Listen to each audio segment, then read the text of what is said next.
শুভ ভাতৃদ্বিতীয়া আমার সকল পরিবারের মিষ্টি বন্ধুদের। তো কাল ছিল ভাইফোঁটা শুভ লগ্ন। তো এই শুভ লগ্নে আমি চলে গেছিলাম আমার বাবার বাড়িতে ভাইকে ফোঁটা দিতে।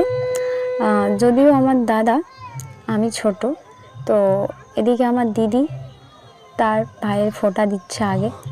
তো দেখো, আগে দাদাকে আশীর্বাদ করে নিল, তারপরে ফোঁটা দেওয়া শুরু হয়ে গেছে। তো দিকে দিদি ফোঁটা দিয়ে দাদাকে আশীর্বাদ করছে।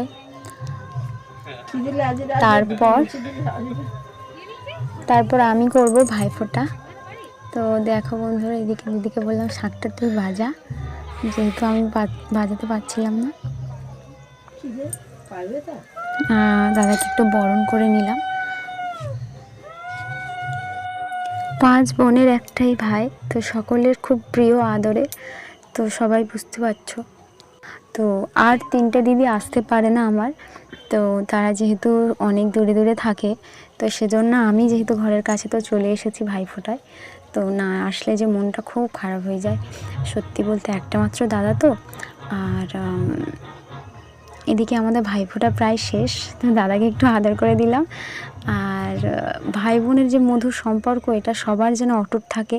এদিকে দেখো, সকালে লুচি, জলখাবারে ঘুগনি, আর দুপুরের মেনুতে ছিল আলু ভাজা, বেগুন ভাজা। আজকের যেহেতু নিরামিষ, তাই সবটাই নিরামিষ করেছিল। তো তোমাদের ভাইফোঁটা কেমন কাটলো অবশ্যই কমেন্টে জানিও। টাটা।